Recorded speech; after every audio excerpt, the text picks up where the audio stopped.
Some men build empires to feel invincible. But what happens when the one thing they threw away returns stronger and makes them irrelevant? Welcome back to Mr. Charles Stories.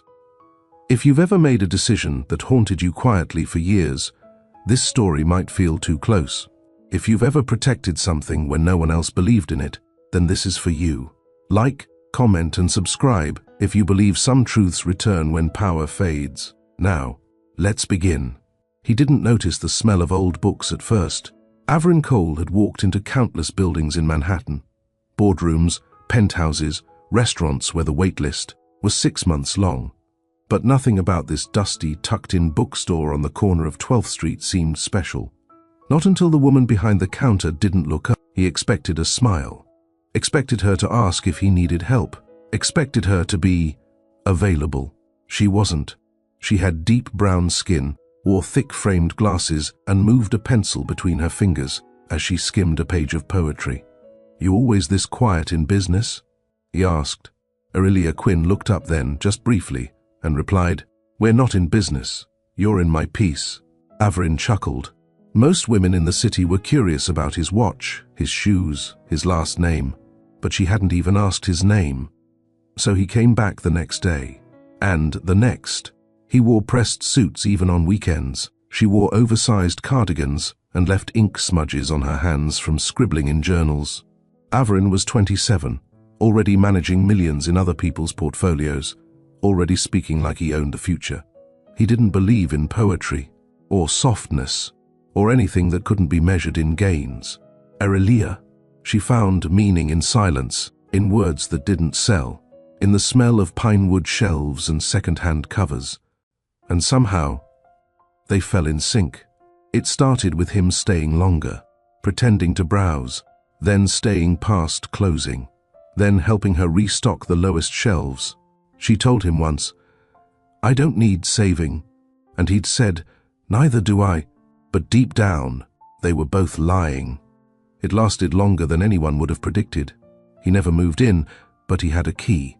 He never used words like love, but he always showed up. She never asked where he went after late meetings, and he never asked her to follow his world. On her birthday, he gifted her a rare first edition. On his, she wrote him a poem that made him sit quietly for a full minute. They weren't traditional, but they fit. Until that Thursday, she had her hand resting on her stomach when she told him. There was no clever lead-up, no jokes, just the quiet strength she always carried. "I'm pregnant," she said. He blinked once, then didn't speak for 30 seconds. When he did, the words came like ice. "You're not keeping it." She thought he'd misunderstood, that he'd need time, that the cold was temporary. He repeated it, slower. "I said, we're not having a child." Her breath caught. She tried to read his face, tried to reach for the version of him who stayed late folding books into shelves.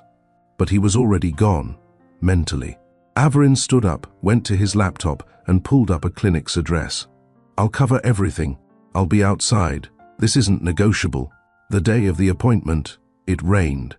He wore his usual black coat, didn't speak much in the car, only said, "You're doing the right thing." She nodded, but didn't believe it. Inside the clinic, she signed the paperwork, sat in the cold chair, watched nurses move quietly behind glass, thought about her mother, her father, the notebook at home she hadn't finished. Then she stood up, left through the back, and never looked behind her. When she got outside, she didn't call him. She walked to the nearest subway station, then took the train home, sat on her kitchen floor, and cried for 3 hours. Not just for the child, but for who he had proven himself to be. She blocked him from everything that night: her phone, her email, the bookstore's number. Within a week, she'd terminated the lease. By the end of the month, Aurelia Quinn had disappeared from New York entirely. And Averin Cole? He didn't look for her, because in his mind, she'd done what she was supposed to do. Erase it. Forget it. Move on. She didn't erase it. In a small, quiet town in Pennsylvania, she rented a one-bedroom near the train station and gave birth to a boy with dark eyes and a calm stare. She named him Leon. She didn't write his father's name on the certificate, didn't mention Everin once. And when her body healed, she went back to work, from home, selling, used books online, hosting small poetry circles in church basements. She told herself, "This child will never know rejection. He will never feel like a burden." And she kept that promise, every single day. When people asked where Leon's father was, she answered with one line, "He was an echo I chose not to follow." And every October, when the rain returned and the air felt too much like that Thursday, she would close the store early and light a candle for the life that should have been thrown away, but wasn't.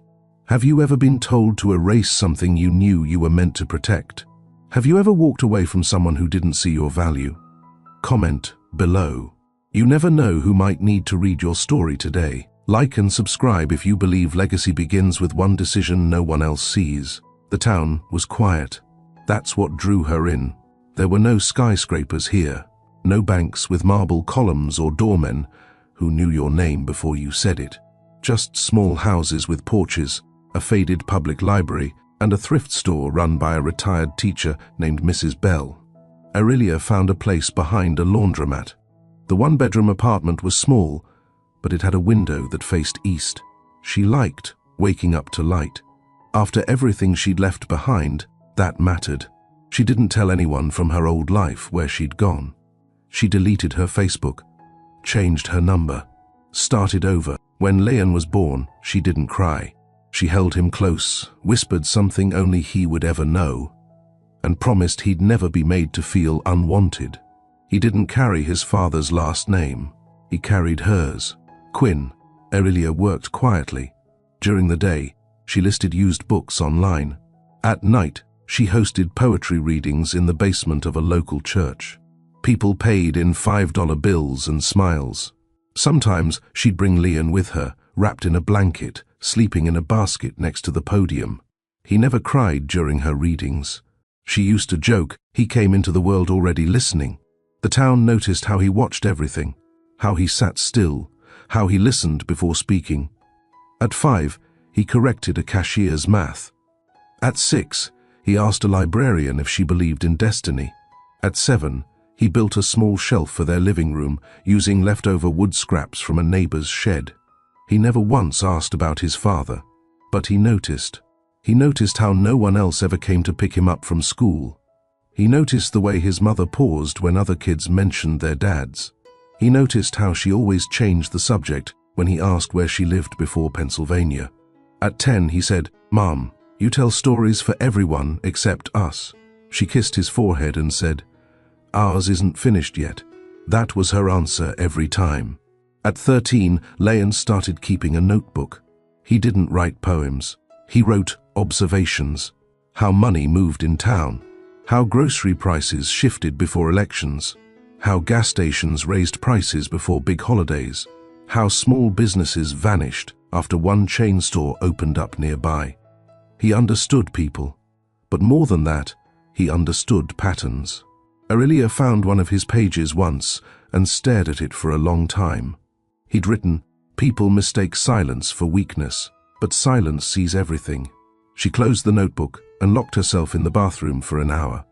Not to cry, to pray she'd raised him with enough softness. By the time he turned 16, she couldn't help but feel the weight of everything she hadn't told him. Leon started asking harder questions. "Why don't we have any photos of your college years? Why do you flinch every time you see a certain model of car? Why did you burn that letter last fall?" She tried to tell him pieces, but not the full truth. It wasn't shame that stopped her. It was protection. She didn't want Leon to grow up carrying someone else's rejection. She didn't want to stain the clarity in his eyes. Instead, she said things like, "You weren't a mistake," and "You were the best no I ever said."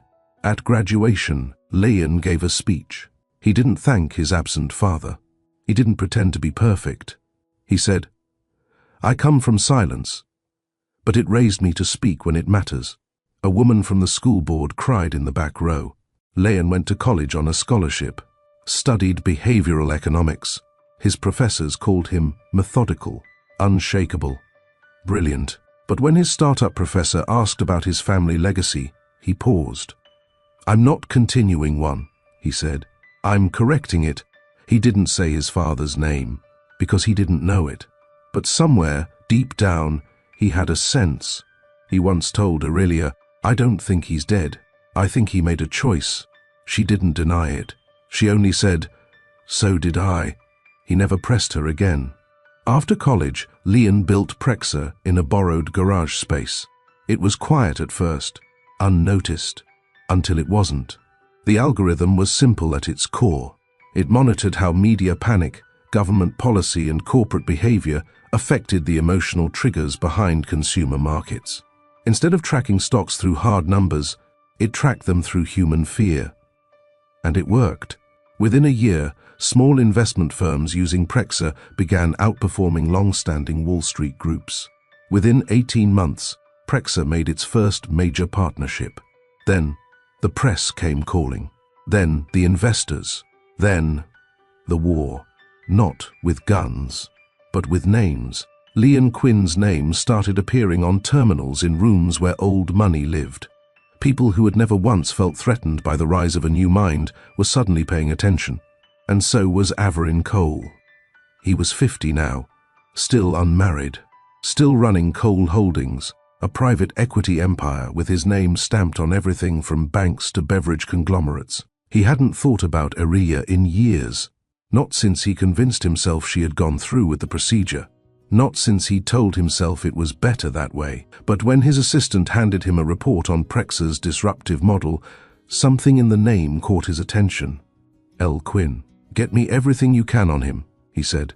It wasn't suspicion. Not yet. It was just curiosity. They met for the first time in Washington, D.C., both invited to a closed-door summit on the future of market ethics. Averin walked in wearing the same polished armor he always did, tailored. Charcoal suit, silver cufflinks, no wedding band, no vulnerability. Leon wore a grey sweater, no tie. Calm hands, measured eyes. They shook hands briefly. Neither smiled. When asked to speak on corporate accountability, Averin gave a 5-minute answer. That used phrases like fiduciary responsibility and agile verticals. Leon followed. He said, "Some firms grow by swallowing others. I prefer to build frameworks where no one gets eaten just to keep the lights on." People clapped. Averin didn't. Later, over bourbon at a private reception, they spoke again. "You sound rehearsed," Averin said. Leon answered, "Maybe you're just not used to hearing conviction that doesn't come from a profit model." They didn't shake hands when they parted. And that night, Averin asked his assistant again, "How old is this kid?" 24, she said. "Where's he from?" "Pennsylvania. Small town outside Reading. Parents?" "Mother. No listed father." That was when the unease crept in. It was too clean, too familiar. A week later, the envelope arrived. No return address. Inside, a picture.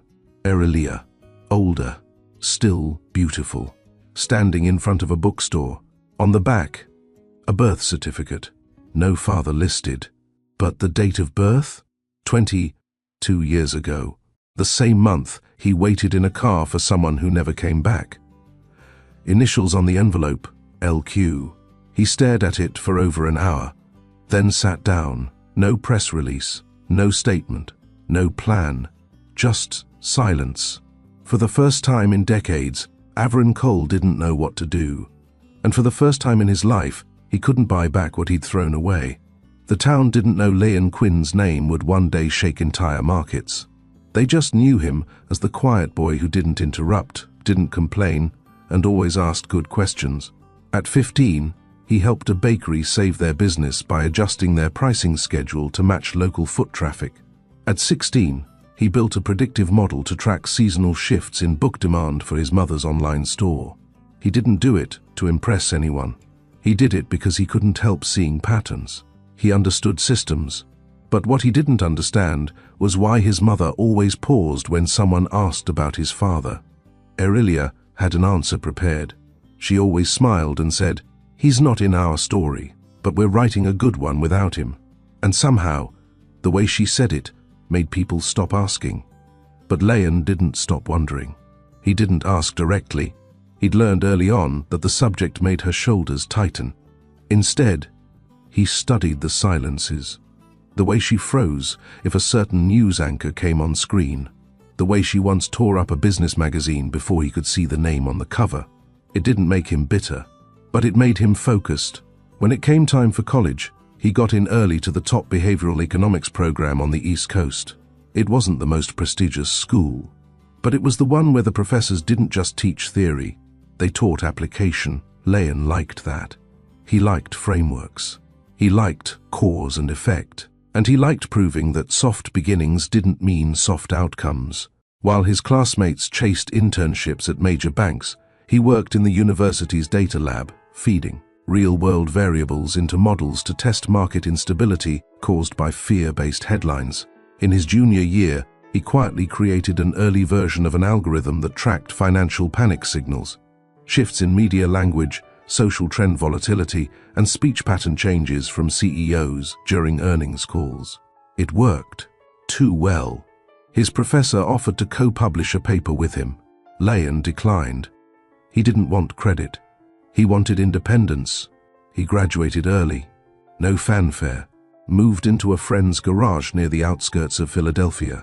Brought only 2 boxes, one of books, one of hardware. He called the company Prexa, short for pre-exposure analysis. The algorithm was clean, fast, accurate.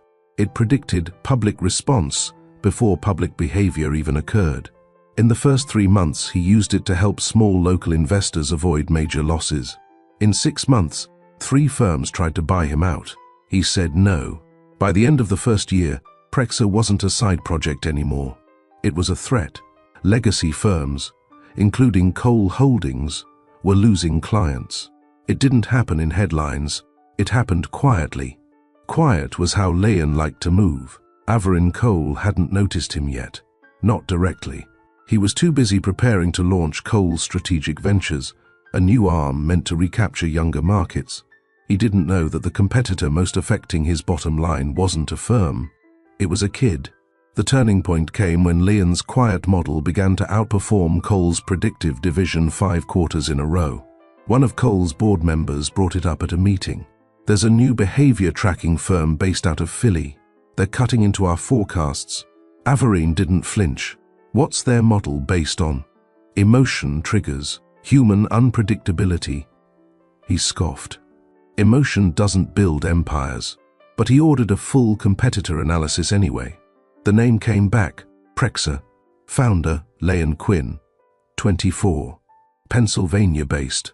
No listed father. Elia's name appeared on one of the archived birth records. Averin froze. He didn't show it, but something inside him cracked. The timing was exact. He sat still for nearly a full minute, then shut the file. "Bring me his market data," he told his assistant. "And if he's presenting anywhere public, get me in the room." 2 weeks later, they were both listed as speakers at a private economic summit in DC. The moment he saw Leon in person, something shifted. It wasn't familiarity, not entirely. It was recognition. The way he stood, the way he didn't fidget, the way he observed the room, instead of needing to be seen. Averin shook his hand. "Cole Holdings," he introduced himself. "Prexa," Leon said simply. They spoke briefly about market trends, about instability. Then Leon said, "The difference between destruction and innovation is intention. One is loud, the other is deliberate." Averin didn't respond. He didn't need to. Later that night, at the networking dinner, they crossed paths again. Leon stood near the edge of the room, sipping water, watching people talk louder than they listened. Averin approached. "You built something sharp," he said. "I built something human," Leon replied. "You sound rehearsed. Maybe you're just used to people who echo instead of speak."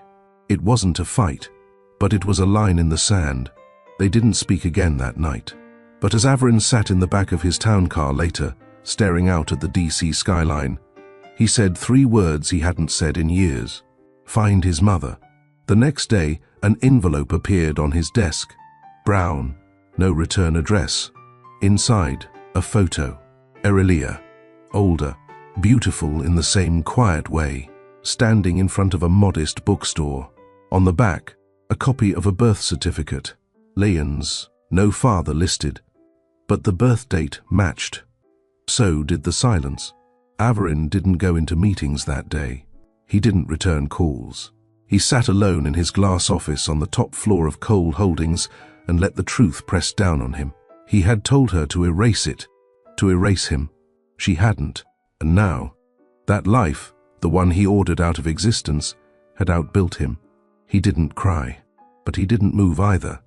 And for the first time, legacy didn't feel like a win. It felt like a question he could no longer answer. He hadn't thought about her in years. Not since that day in the parking lot. Not since the moment she walked into the clinic and never came back. In his mind, it had been done. Handled.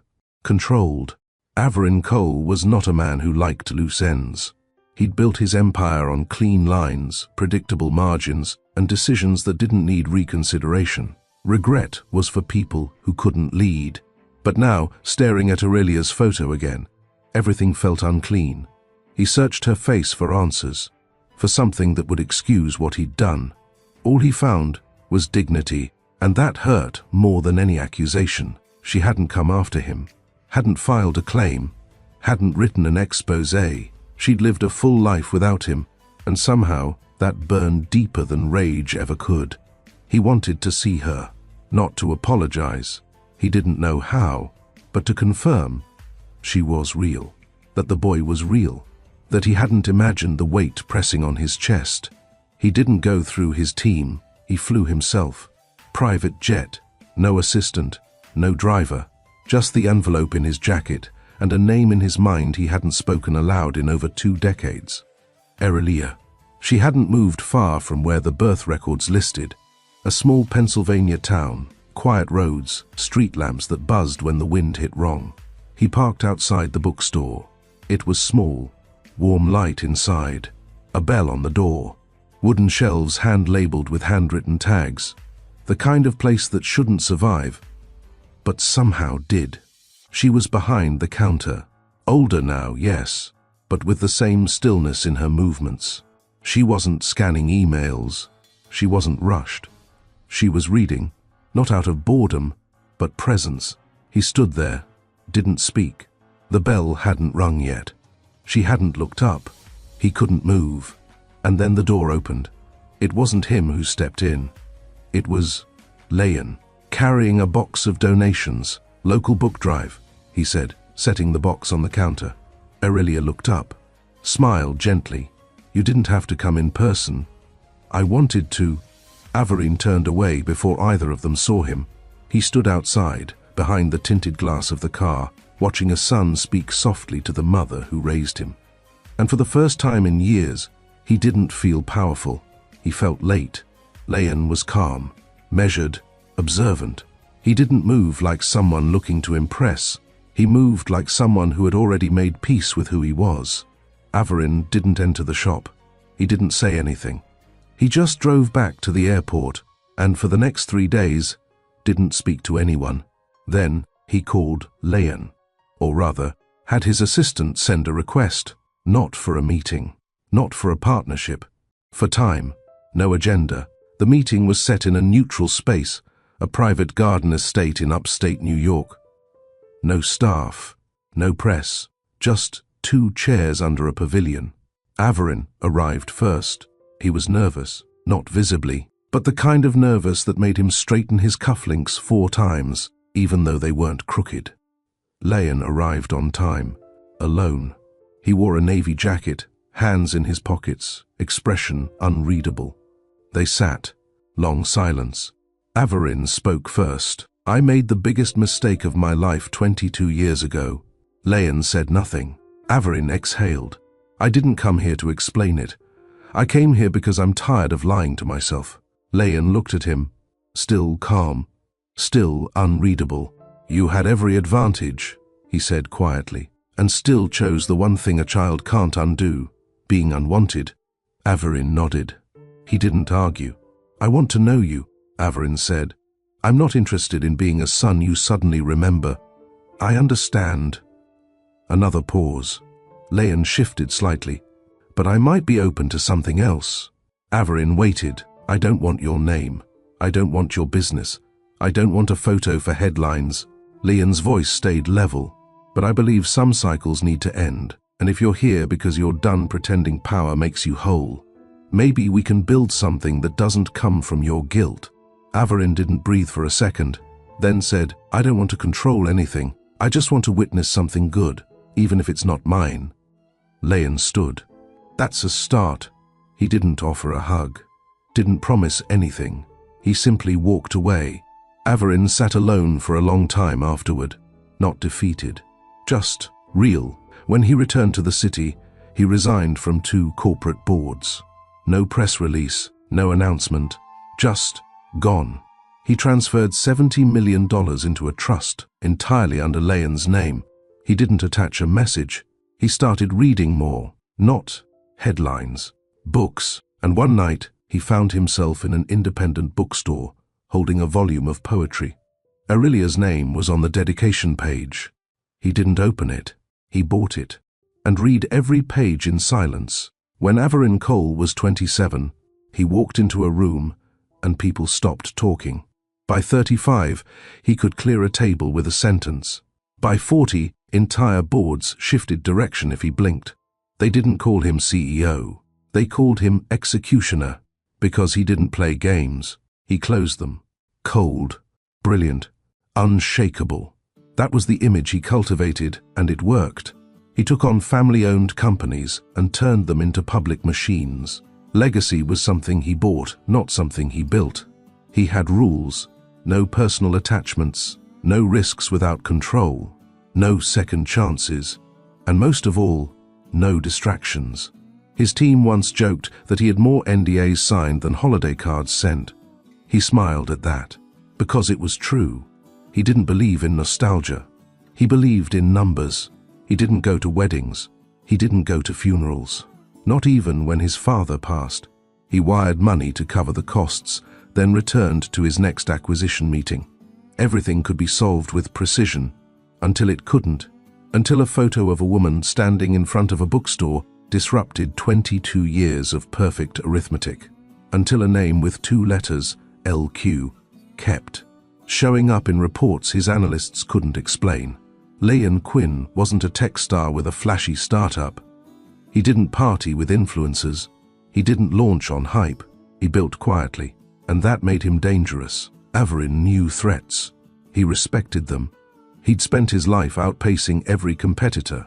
But this one had his eyes. The resemblance was undeniable now. He pulled an old photo from a storage drive.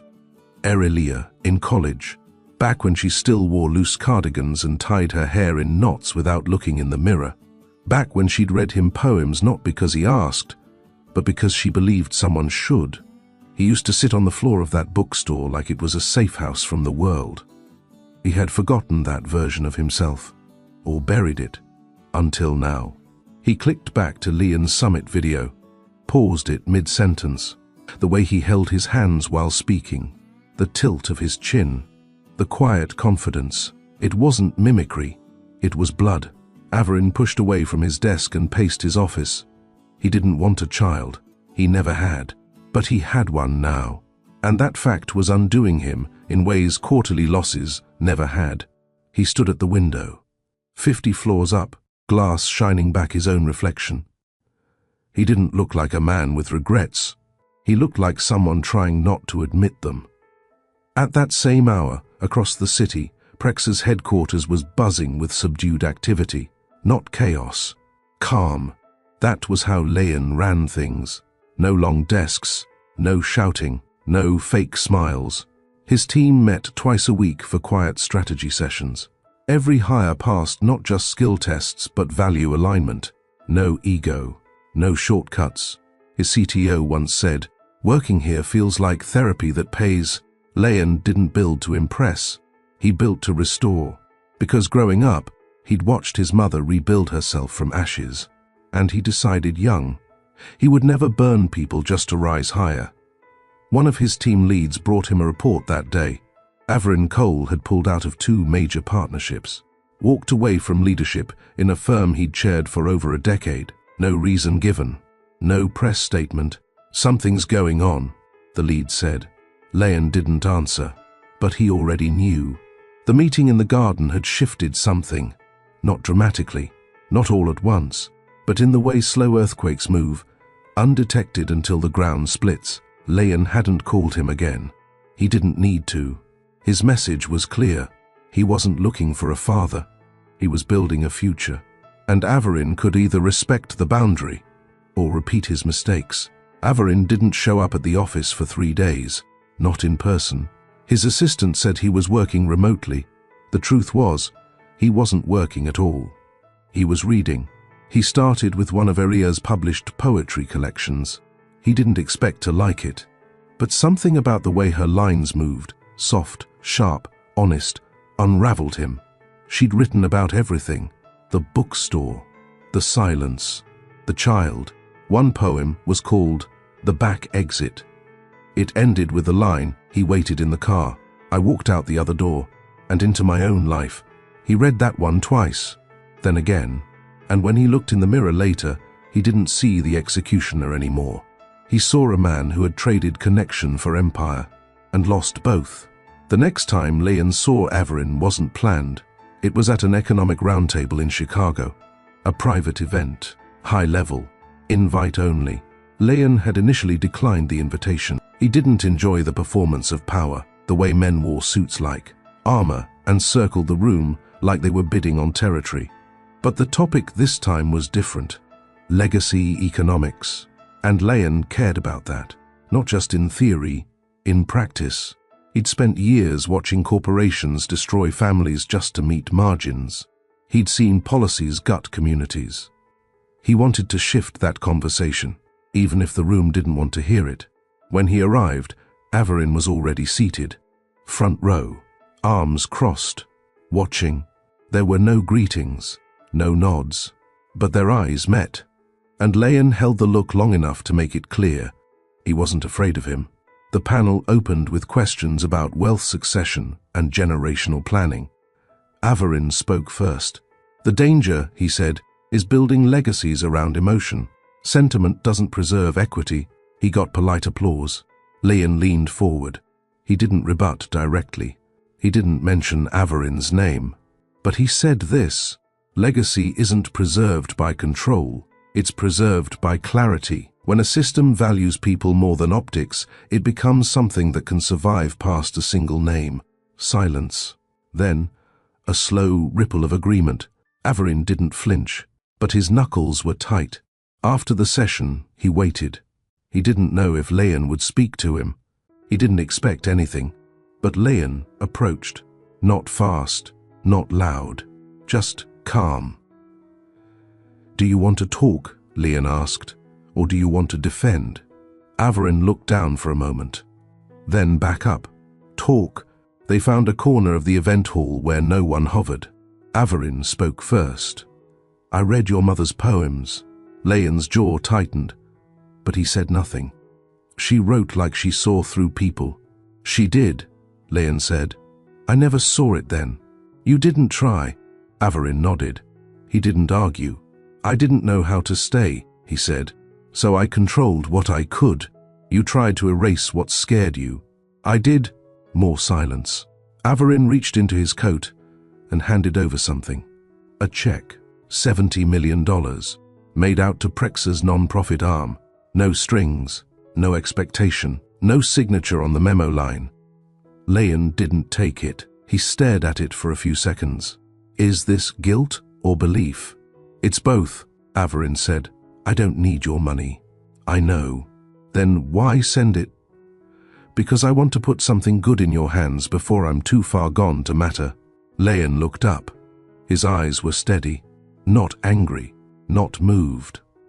"Clear. You don't matter because of your wealth," he said.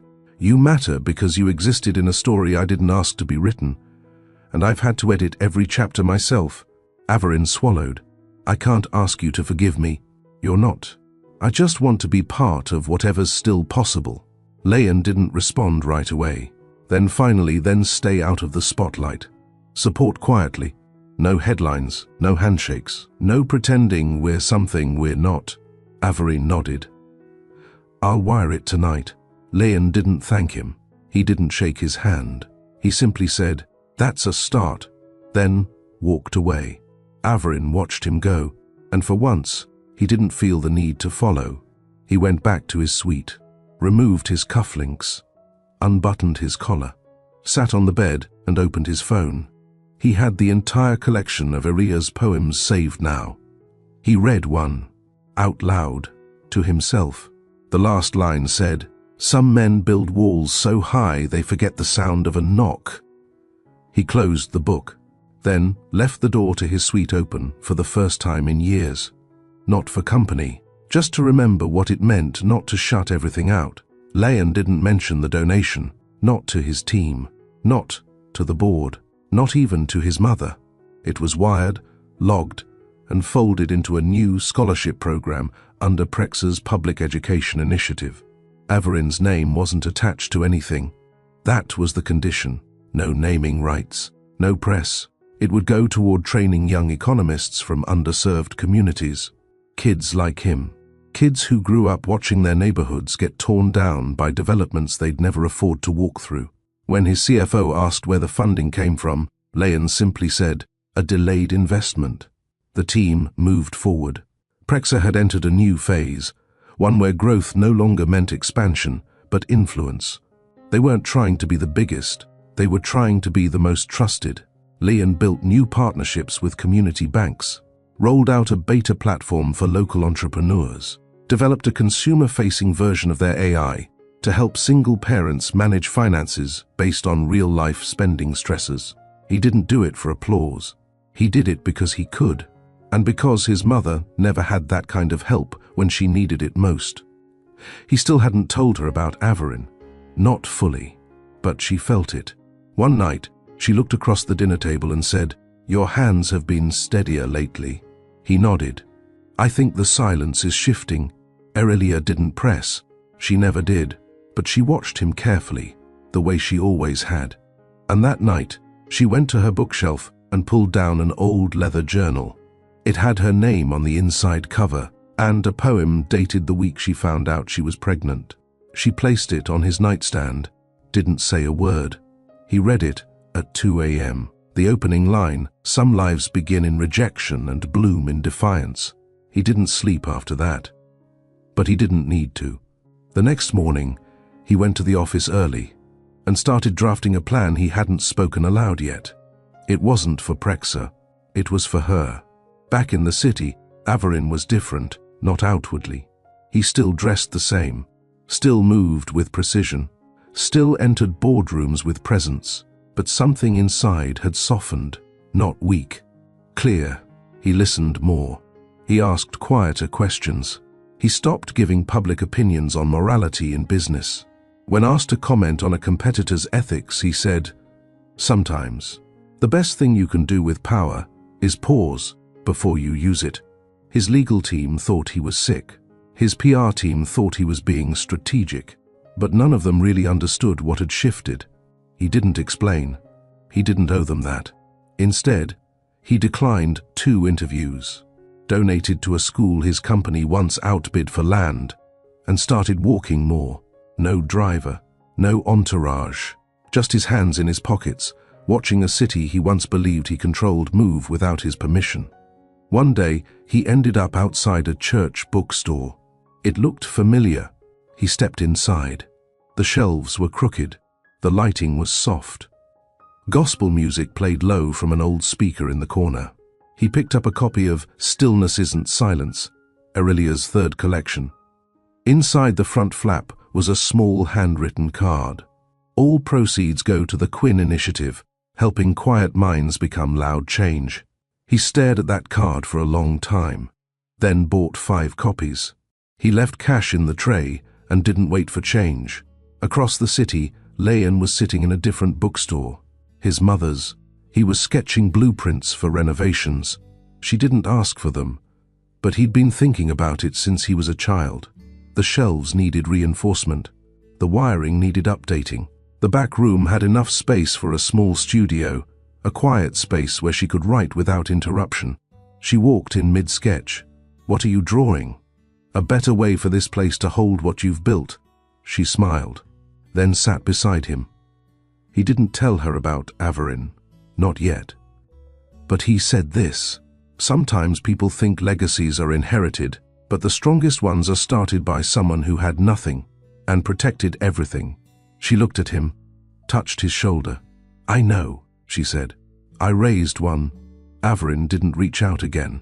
Not directly. He wasn't trying to build a relationship with Leon anymore. He wasn't trying to earn forgiveness. That phase had passed. What he was doing now, quietly, deliberately, was observing. He went to the forums, where young professionals spoke freely. He read the open letters Prexa released to their partners.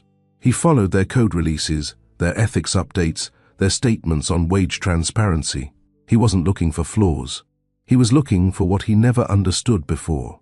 And every time he read a new feature or saw a quote from Leon in a local journal, he thought of that one thing the boy had said in the garden: "Some cycles need to end." Averin had lived in a loop, one where power justified silence, where control replaced connection. But now, he watched a version of his bloodline choose differently, and that humbled him.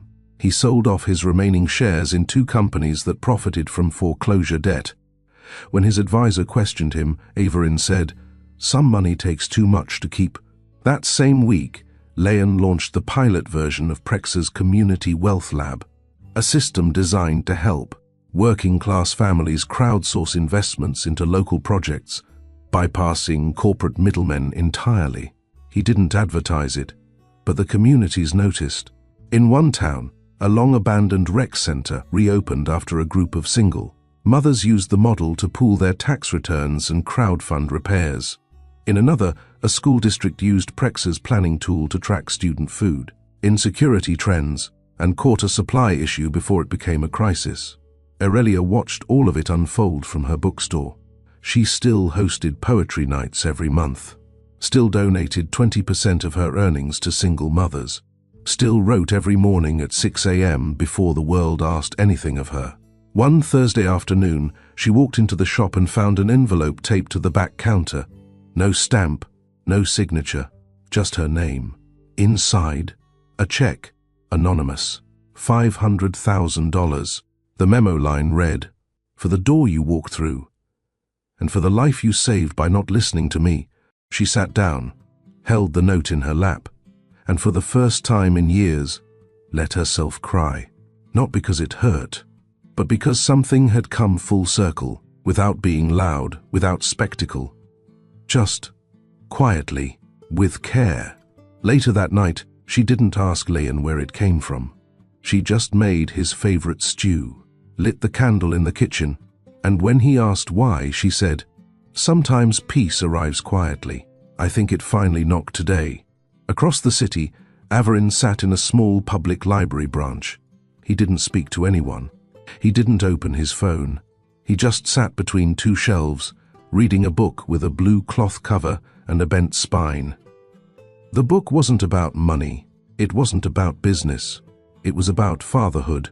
He finished it in one sitting, then placed it back gently and left the library without checking out anything. That night, he walked past a playground he used to ignore on his way home. He stopped, watched a boy push his younger sister on the swing. The boy was careful, protective. He reminded Averin of someone he didn't raise, but someone who still became whole. Not because of him, but despite him. Leon wasn't looking to be the face of anything, but that didn't stop others from trying to put him there. By the end of Prexa's 2nd year in the public eye, 3 business magazines had reached out requesting cover features. They wanted interviews, photos, a timeline of how the unknown boy genius disrupted American finance. He declined them all. When one editor pushed harder, offering the front page and a glowing write-up of his humble beginnings, Leon responded with a single sentence: "Humble beginnings don't belong to people. They belong to the ones who survived them." And then he turned off the press line for good. It wasn't that he didn't appreciate recognition. It was that he didn't trust what people did with narratives they didn't earn. His life had been shaped by silence, intention, and soft resilience. It wasn't something to perform. It was something to protect. That fall, he took a trip back to the town he grew up in, not to visit his mother. He did that often. But this time, it was for something else. The house they once lived in, behind the laundromat, was for sale. It was small, still had rust stains near the gutters, still had the cracked step he once used as a launch pad for his childhood games. He bought it without negotiations, no realtors, no publicity. And then he did something he hadn't expected. He left it exactly the way it was. He didn't renovate. He didn't flip it. He didn't lease it. He left it untouched, except for one thing. Inside the living room, he placed a small wooden sign, etched in quiet lettering, "The beginning is never loud." He turned the space into a private study center for local teens. No application, no fee. Just a key passed quietly through the school counselor. Meanwhile, Averin Cole was facing questions, not from the press, from himself. He was being considered for a Lifetime Achievement Award, the kind handed to men whose names shaped industries. But the nomination didn't excite him. In the past, it would have been a badge, a validation. Now, it felt like a summary of a chapter he no longer wanted to reread. He sat through the call from the committee and thanked them. But when they asked if he'd attend the ceremony, he paused, then said, "I think my best contribution is making space for someone else to speak." They didn't understand it, but they accepted it. He was changing, slowly, deliberately. He sold one more company, this one responsible for lobbying against student loan reforms. He let the buyers dismantle it from the inside. Then he walked away with nothing from the deal. His advisor called it reckless. He called it correction. He still hadn't seen Aria since the bookstore. He thought about it, but he didn't act on it. Instead, he wrote a letter. It wasn't long, just a few lines. He didn't mail it. He folded it and placed it inside the first book of poetry she ever gave him, the one she thought he never read. He kept it on his nightstand now. Some nights, he read a single page before bed, not for comfort, for honesty. One night, he opened to a page titled Debt. It read, "You can't repay love by returning to the scene of the harm. You repay it by making sure the next room you enter doesn't inherit the damage." He closed the book and sat in the dark. And he thought of Leon, the way the boy never raised his voice, the way he never asked for anything, the way he still carried a sense of purpose that didn't come from him, but came through him. Averin didn't need acknowledgement anymore. He just needed to make sure his silence no longer echoed where it wasn't welcome. Thanksgiving arrived with early snow that year. Leon didn't travel. He stayed close to the city, not because of business, but because he didn't want the noise. He hosted a small dinner at his apartment, not luxurious, not designed for cameras, just warm food, soft jazz, and people who didn't need to pretend around each other. He invited 2 friends from Prexa's non-profit arm, a local librarian who once gave him his first economics book, and a neighbor who had recently lost her job and was too proud to ask for help. He cooked most of the meal himself. His mother brought pie. She always did. After dinner, as the others chatted and shared quiet stories, she stood near the window with a cup of tea and looked out at the street. "Are you at peace with him?" she asked quietly. Leon didn't pretend not to know who she meant. He walked over, stood beside her. The snow fell in small, steady flakes. "I think I understand him now," he said. "That's not the same, I know. But it's enough." She nodded, then added, "Understanding without bitterness. That's harder than people think." He smiled. "You raised me to hold both." The next day, Averin stood at the edge of a rooftop overlooking a community park he'd helped fund anonymously. A new sign had gone up that morning, Prexa Youth Pavilion, built by the people for the future. His name wasn't anywhere on the plaque. He didn't want it there. As families walked through the pavilion, he stayed back, observing, listening. A girl no older than 10 read out the plaque to her brother, mispronouncing pavilion and laughing. He smiled. It wasn't pride. It was something quieter, something closer to peace. Later that week, he visited the church bookstore again, the same place he'd first found her poetry displayed without fanfare. He left another envelope. Inside, a handwritten page, not a check, not a transaction, just a letter. Aurelia found it 2 days later. It read, "The man I was couldn't see you, but the man I've become sees everything you protected. Thank you for walking out that day. Thank you for saving him from me." There was no name, but she knew who it was. She didn't cry. She just folded the paper, placed it in her journal, and closed the shop early. She went home and found Leon already cooking. He turned when she walked in. "Everything okay?" "Yes," she said. "I think the past is learning how to be quiet." He didn't ask questions. He didn't need to. That night, they ate on the couch, plates in laps, legs tucked beneath them like they had when he was small. She told him a story he'd never heard, about the first night she brought him home from the hospital, how she placed him on a pillow and watched him breathe, how she told herself, "You are not a consequence, you are my correction." Leon didn't respond for a long time. Then quietly, "You were mine too." She rested her hand on his, the kind of gesture that didn't need explanation. Across the city, Averin sat in a chair with no boardroom behind it. No screens, no assistants waiting outside. Just a notepad, a pen, and a stack of books she'd once recommended. He flipped open a page at random and started writing, not about mergers, not about strategy, about mistakes, and what happens when you stay long enough to learn from them. Have you ever been raised by someone who protected you from pain you didn't even know existed? Or maybe you're the one who walked away so a child could grow up free from someone else's damage. Share your story in the comments. Someone out there needs your strength tonight. And if you believe legacy isn't about names or blood, but about who you choose to protect, like, comment, and subscribe for more stories where quiet choices shape powerful lives. The first snowstorm of December came faster than anyone expected. City streets were buried by morning, and the usual hum of commerce gave way to silence. For once, New York slowed down. Traffic paused. Offices stayed dark. Even the screens outside Times Square flickered a little softer. Leon walked through the quiet without headphones. He liked the sound of snow underfoot. It reminded him of his childhood, the years when he and his mother couldn't afford heat, so they made winters feel like adventure. Books by candlelight, shared blankets, laughter in small kitchens. Back then, he didn't know they were surviving. She made it feel like living. He arrived at a small building nestled between two brownstones. No signage, no doorbell. He let himself in with a brass key and walked up the stairs to the 3rd floor. Inside was the pilot space for the Quinn House, a center he'd been building in secret. Not an office, not a school, a sanctuary. For women who had chosen to keep children in hard situations. For young adults born from rejection and raised with strength. For those who needed space to become, without shame. No staff yet, no announcement, just vision. Today, he was there to meet someone who had emailed once, briefly, carefully.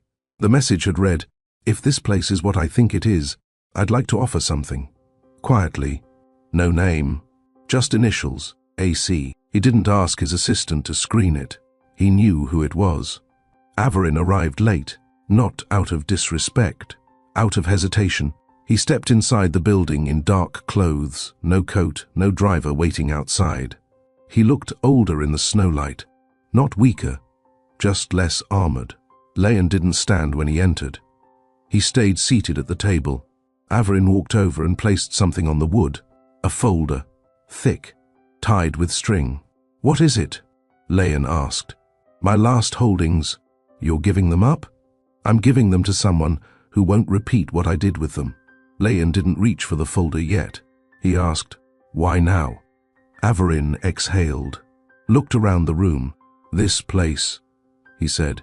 "It feels like what I should have built, back when I still thought building made me powerful." He paused. "I want to help fund it." "You already gave a donation," Leon reminded him. "This isn't charity. This is return." Leon looked at him for a long moment, then finally took the folder. He opened it, scanned the names of companies, recognized some. A few were legacy brands. Others were quiet holdings buried under decades of acquisitions. At the bottom was a handwritten note. "Use them better than I ever did." Leon closed the folder. "I will." No handshake, no embrace. But something had shifted. Averin didn't linger. He turned to leave, but paused at the door. "One more thing," he said. Leon looked up. "You never asked me why I told her to end it." "I don't need to. But I'll tell you anyway." Leon waited. "I thought fear made me smart. I thought control made me safe. I didn't know what it meant to protect someone I couldn't predict." He swallowed hard. "But she did. She knew. And you're the proof that she was right." He left before Leon could respond. Not out of cowardice, out of respect. He no longer needed to be heard. Outside, the wind had picked up. Averin pulled his coat tighter and walked slowly back toward the street. Not to escape, just to feel the cold. Leon didn't leave the Quinn house right away. He stayed in the silence, sitting with the folder still closed on the table. He didn't feel triumphant. He didn't feel victorious. He felt still. Because there are some moments that don't come with applause, only understanding. The companies inside that folder were valuable, but what mattered more was what they represented. A choice, a shift, a decision made by a man who used to believe letting go meant losing, and now understood that letting go, when done right, could become the only way to give. He stood and placed the folder into a locked drawer, then walked to the back room, the one they hadn't renovated yet. The drywall was unfinished. The floor was still raw concrete, but it had potential. He stood there, imagining the shelves that would line the walls, the pillows that would go by the window, the mothers who would sit there with their children, reading aloud the same way his mother once did for him. That night, he went to her house. She wasn't expecting him. He knocked instead of using his key. When she opened the door, she smiled. "You okay?" "I think I am." He stepped inside, took off his shoes, and sat on the floor with his back against the couch. She sat in the armchair. He told her everything, not for her reaction, for truth. He told her about the meeting, the folder, the money, the letter at the bookstore. She listened without interruption. At the end, she said only this: "Sometimes, the hardest thing we ever do is forgive someone who was never strong enough to choose us." He nodded. Then she added, "But if they choose to protect what they once destroyed, that's still something." The next day, Leon made the announcement quietly. The Quinn house would open fully in spring. No ribbon cutting, no cameras, no interviews, only a letter posted online. It read, "We don't always get to rewrite the first chapter, but we do get to choose who we become in the last." The story spread, not viral, but deeply. People shared it with captions like, "My mom deserved this. My son was almost erased too. I wish this existed when I was alone." The waiting list to volunteer filled in 3 days. Donations came in from ordinary people. $20 here, $50 there. No corporations, no endorsements, just quiet belief. Meanwhile, Averin made another move. He sold the penthouse, the same one with the custom view and bulletproof windows. He moved into a townhouse with old wood and creaky stairs, a place with no elevator and no cold lighting, just space to breathe. He spent mornings walking the nearby trails, evenings reading by a real fireplace. He stopped answering calls from networks, asking him to comment on the new generation of investors. He wasn't interested in sound bites anymore. He was building something else. One afternoon, he received a package at his new address. No return name. Inside was a framed photo. A boy, maybe 4 years old, sitting in a bookstore beside a stack of alphabet blocks. The boy was Leon. He remembered that bookstore. Remembered standing there years ago, frozen in the doorway, unsure if he was allowed to enter that world. The note taped to the back of the frame read, "Some roots survive even when they're planted in silence." Averin placed it on the mantel, didn't touch it again. But every morning he lit a candle beside it. He never said why, not even to himself. He just did, because some things don't need to be explained to have meaning. They just need to be honored. The first open house at the Quinn house was nothing like the ribbon-cutting ceremonies Averin used to attend. There were no velvet ropes, no speeches, no cameras, just families. Some tired, some curious, all quiet. Leyen stood by the entrance, holding the door open for a young mother with 2 kids. She smiled politely, nodded, and guided them in. She didn't know who he was. She didn't need to. Inside, volunteers handed out warm drinks and welcome packets. One room had bean bags and coloring books. Another had shelves lined with financial literacy guides written in plain language, not corporate jargon. At the far end of the hallway, there was a small wall painted soft blue with one phrase etched in gold. You were never a mistake, and this is not your fault. People stopped there. Some touched it. Some cried in front of it. Aurelia stood nearby, arranging poetry books on a table. She watched them. She didn't say much. But Leyen saw her eyes shine. Later that afternoon, he stepped outside to take a breath. The sun had finally peeked through the clouds, and a light wind brushed against his coat. Across the street, leaning against a car, stood Averin. No suit, no driver, just him. He didn't move toward the building, didn't step inside. He just nodded once, a quiet acknowledgement. Leyen didn't wave, but he nodded back. That was enough. Averin stayed until dusk, then left. No one noticed. No one needed to. Inside, a group of teens had gathered in the new recording room, an idea Leyen borrowed from one of Prexa's interns. A place for youth to record podcasts, spoken word, or audio diaries without fear of being interrupted. A 17-year-old girl sat behind the mic and read her first piece aloud.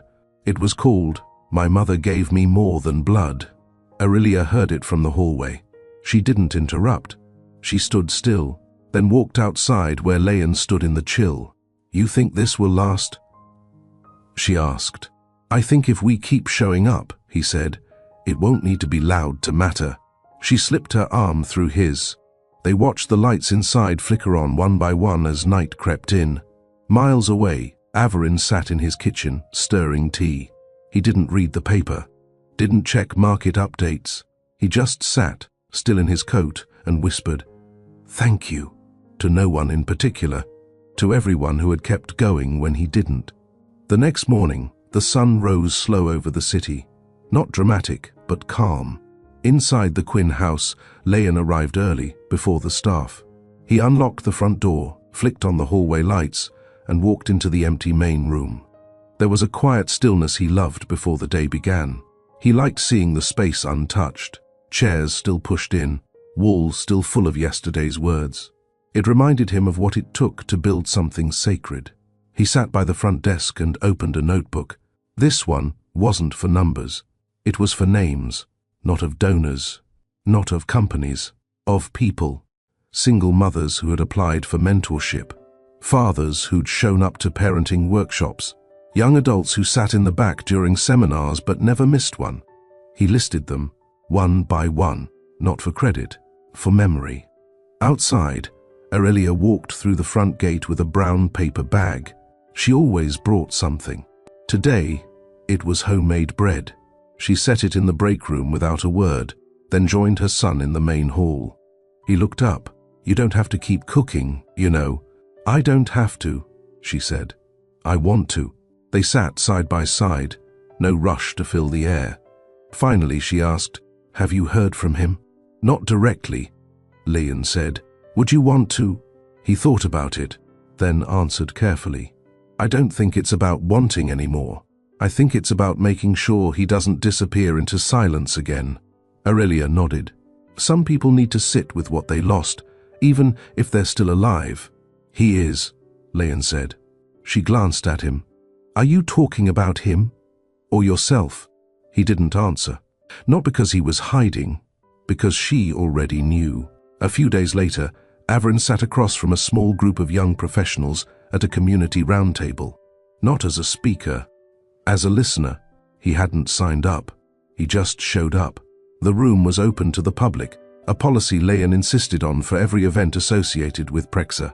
Averin wore no name tag, no badge. He sat in the back. He watched a woman speak about being passed over for funding because she didn't present like a leader. He listened to a man explain how his business had survived thanks to Prexa's no-fee tools. And then a girl, no more than 19, said something that made his hands freeze. My father left before I was born, but the man who raised me told me something I never forgot. He said, just because a seed doesn't grow under one roof doesn't mean it can't bloom in the next. The room was quiet. Averin stood before anyone saw his face. He left the building without speaking, but he wrote that quote down later in a journal. He'd been journaling every night since the garden meeting with Leon. He didn't know what to do with all his thoughts yet, but he knew what not to do. Repeat. Repeat the silence.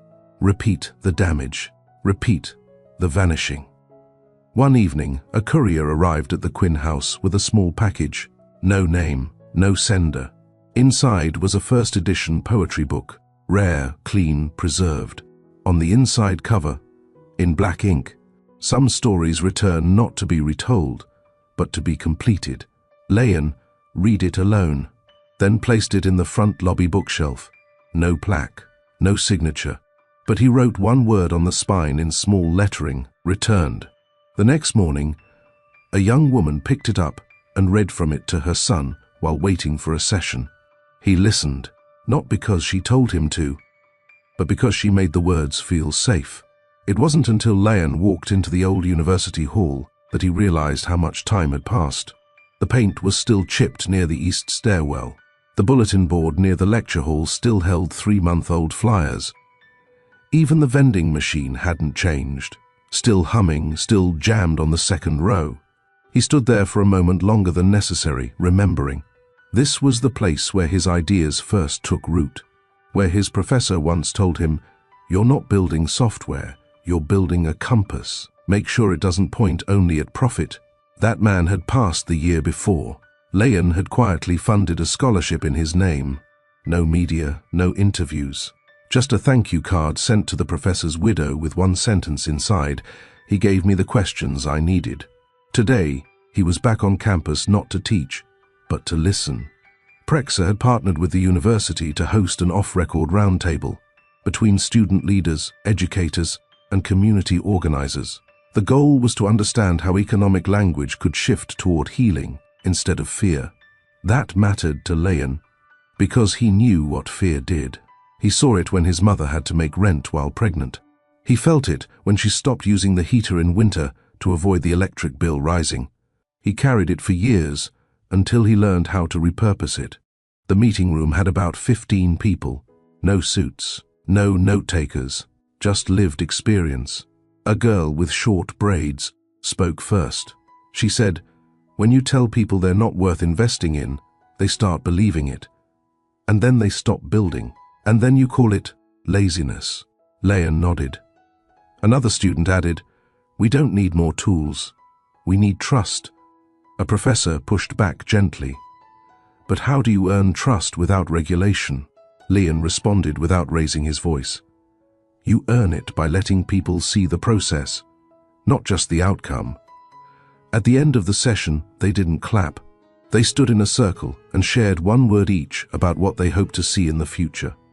Leon's word was repair. That evening, he returned to his office and found a note on his desk. It was from Averin. He hadn't written in months. It read, "I read something today that made me think of you. It said, when the son stands taller than the father, the mistake wasn't in raising him. It was in believing you had to." There was no ask, no meeting, just that. Leon folded the note and placed it in a box he kept under his desk. Inside the box were only 3 things: a photo of his mother in her 20s, the letter Averin left at the bookstore, and a flyer from the first time Prexa launched. He didn't look at them often, but he kept them because they reminded him he hadn't been built by perfection. He'd been built by decisions, hard ones, and by a woman who stayed when everything else tried to make her leave. Aurelia wasn't used to microphones. She didn't need amplification to be heard. Her words always landed gently but deeply, the kind of voice that made people quiet, not because she commanded it, but because she reminded them how silence could be sacred. But tonight, She stood on a small wooden stage at the Quinn house. It was the first public event she'd agreed to lead. A poetry night titled, "The Rooms We Rebuilt." No sponsors, no cameras, just folding chairs, warm cider, and soft yellow lights strung across the ceiling like stars that refused to burn out. She stepped to the mic, took her time. Her hands didn't shake. "I used to think survival was enough," she began. "That if I could pay the bills, keep the heat on, and teach my child to be kind, I had done my job." She paused. "But I learned, through time and through him, that survival without softness is just another way to stay afraid." Leon stood near the back, out of view. He'd heard every poem before. She used to rehearse them late at night, softly from the living room, while he pretended to sleep. But hearing them now, surrounded by people her words had helped, it felt different. It felt final, not like an ending, like a landing. After the reading, people lingered. No one rushed to leave. They stayed seated, talked quietly, browsed the little table of books near the exit. One young woman approached Aurelia and said, "Your line about softness, I needed that. I haven't felt soft in years." Aurelia touched her hand gently. "Then don't rush it back," she said. "Let it return when you're ready."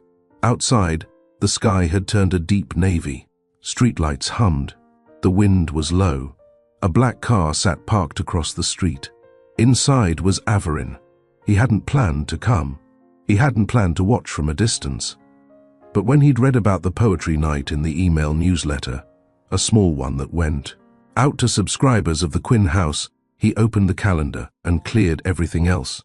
He didn't get out of the car, but he watched her, and when she looked up toward the street, her gaze landed briefly on the car. She didn't squint, she didn't blink. She just saw him and gave the smallest nod. Not permission, not forgiveness, recognition. She turned back inside. Averin exhaled and leaned back against the headrest. That was enough. Later that night, Leon found her alone in the kitchen washing dishes. He leaned against the doorway. "She saw you," he said. "I know." She didn't look away. "I know." He stepped forward and picked up a towel to dry. "You okay?" Aurelia looked at her son, the man she'd raised through sacrifice, still standing in front of her with steady hands. "I am," she said, then added, "I think we're all learning how to be okay in our own timing." Leon nodded, and for once, there was nothing left to fix, only something left to feel.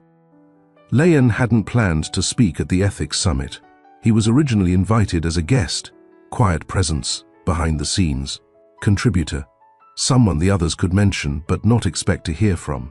But the keynote speaker dropped out at the last minute, and every name on the backup list felt rehearsed. So, the organizers asked him directly. He stood backstage and stared at the folded paper in his hand. It wasn't a speech, just a few thoughts he'd scribbled on the train that morning. Outside, the auditorium was full, not packed, but enough people to remind him of how far the message could reach when delivered with care. He didn't wear a suit, just a clean navy shirt and a soft blazer, the kind his mother once said made him look approachable but not unprepared. When he stepped out, the room quieted. He didn't thank the crowd. He didn't list his qualifications. He just began. 22 years ago, someone told a woman to erase me. No gasp, no shift in the room, only stillness. She didn't. A pause. She walked out of a clinic, took the long way home, and rebuilt her life with what little she had. Not for recognition, not for revenge, but because she believed some things were worth protecting, even when they arrived in the wrong season. People leaned in now. I wasn't supposed to grow into anything measurable, not on paper, but I did. And the man who told her to erase me, he's alive today. He's watched everything I've become. He paused again. I say this not to shame him, but to remind us all, the legacy we leave isn't about who we fund or what we build. It's about who we tried to silence and whether they still found their voice. A woman in the second row covered her mouth. Leon looked across the room, not for validation, but for connection. I built Prexa for people like her, for people like me, for the ones who never asked to be in the room, but changed the structure by surviving anyway. He folded the paper, didn't read from it. I don't want applause. I want memory. I want the kind of change that doesn't need a headline.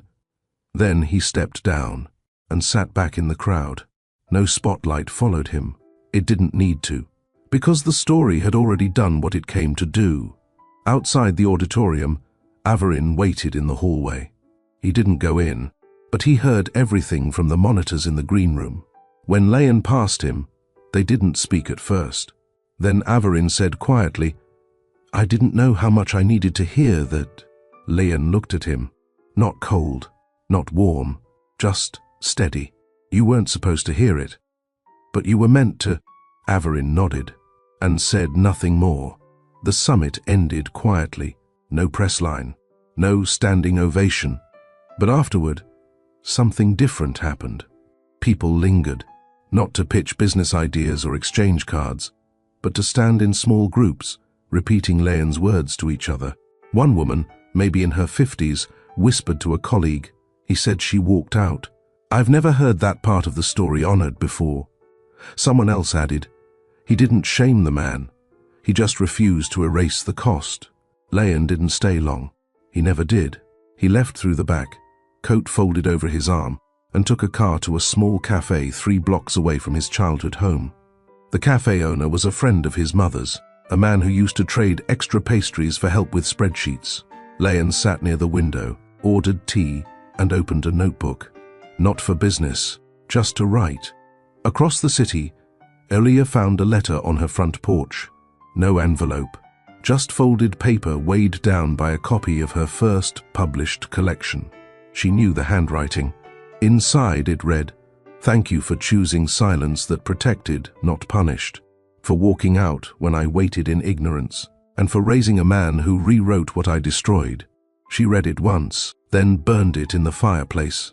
Not from anger, from release. It had been enough to receive it. She didn't need to keep it. Later that night, Leon came by. She was making tea. He didn't knock, just walked in with his usual quiet ease. "I saw him today," he said. She didn't ask how it went. She trusted what he would choose to tell her. He listened. "That's all." She nodded. "That might be the most powerful thing he's ever done." Leon sat on the couch. Aurelia joined him. They didn't talk about the summit, or the speech, or Averin. Instead, she handed him a small wrapped box. "It's early," she said, "but I figured this year we start giving each other things while they're still useful." He opened it slowly. Inside was a pocket-sized leather book. On the front was a single word, "Guide." He opened to the first page, blank. She smiled. "Not everything from the past needs to be recorded, but everything you build from now should be." He didn't speak, but he held it close, then looked at her. "I'm not sure what comes next." "You never were," she said gently. "But that never stopped you." He smiled, and for the first time since the summit, breathed deeply. The holiday gala was small, smaller than anyone expected from Prexa. There were no gold banners, no stage, no photo wall with flashing logos, just a long wooden table set in a restored library, candles flickering between paperbacks and second-hand chairs. The guest list was short, 10 people, all connected by one thread. They had helped build something that didn't need to be loud to last. Elia walked in wearing the same deep green scarf she wore the night she hosted her first poetry reading. Leon had invited her, but hadn't told her what the night was for. He was already standing when she arrived. She raised an eyebrow. "Is this an ambush?" He smiled. "Just a quiet one." As the guests settled in, Leon tapped his glass. "Before we eat," he said, "I want to say something I never thought I'd say at a table like this." People quieted. He looked around the room. "We're not here to celebrate what we built. We're here to remember what wasn't destroyed." No one moved. He continued, "I was almost erased, not in name, but in decision. And yet, I stand here, surrounded by people who didn't need headlines to create change, who made room for someone like me, someone born from silence, to become something without shame." He looked at his mother last. Everything I am came from someone who walked out the back door and never looked back. Aurelia blinked slowly. He stepped toward her, handed her a key. What's this? It's for the room upstairs. It's finished. The writing room? She asked. He nodded. There's a window that faces east. It catches light before the city wakes up. She didn't speak, but her throat moved when she swallowed. He returned to his seat. The meal continued. Stories passed between bites. Laughter, too. The kind that came not from show, but from survival, from earned peace. Halfway through the meal, there was a knock at the door. Leon stood, opened it. Averin. He didn't step in. He held a small box in his hand. This isn't a gift, he said.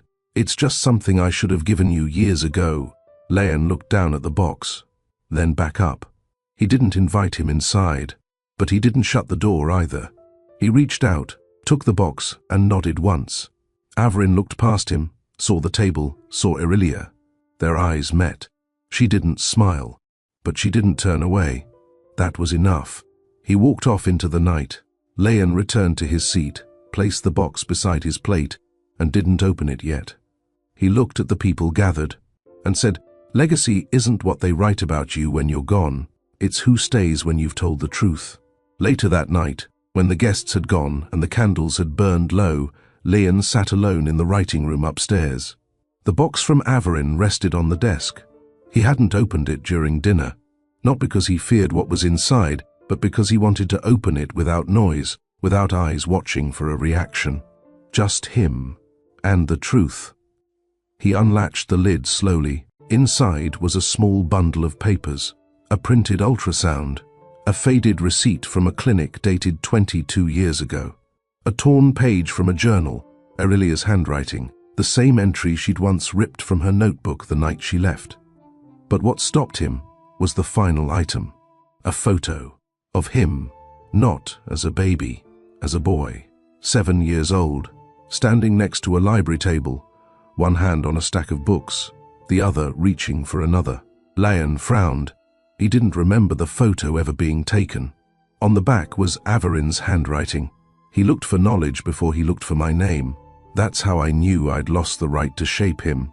There was no signature, just that line. Leon placed everything back in the box. He didn't cry, but he sat still for a long time, letting every version of the story settle. The one his mother lived, the one his father ran from, and the one he was still writing by waking up every day and choosing differently. Downstairs, Aurelia had cleaned the dishes, stacked the chairs, and lit one last candle in the corner. She didn't say anything when he joined her. He sat beside her. "Do you think he meant it?" he asked. She didn't ask who. She knew. "I think," she said slowly, "some men don't get to raise sons, but they get one chance to walk beside them, if they've earned the silence first." Leon nodded, then opened his phone and typed out one line in a blank message. "The door is closed, but the porch light's on." He saved it in drafts. Didn't send it, but he would, eventually. Not for reconnection, for closure. At midnight, they locked up the Quinn house and walked home in the snow. Aurelia looped her arm through his. No words, just presence. As they passed the corner bookstore, she slowed. A copy of her latest collection sat in the window, titled simply, "Not Erased." She didn't stop to admire it. She didn't need to. She'd already lived it. At the end of the block, Leon looked up at the sky and whispered, "Sometimes the last word doesn't belong to the loudest voice." He looked at her. "It belongs to the one who stayed." She didn't answer, but she held on tighter. Sometimes the most powerful legacy is the one that chose not to repeat the damage, even when it had every reason to. What's your definition of legacy? Is it what you leave behind in your name? Or is it the healing you offer when no one's watching? This story wasn't about revenge. It was about quiet repair, about a mother who said no to fear, a son who rose without bitterness, and a man who finally learned that control could never give him what truth could. If this story meant something to you, like, comment, subscribe, and share it with someone who needs to remember. You were never a mistake. You are someone's turning point. And the last word hasn't been written yet, because you're still here.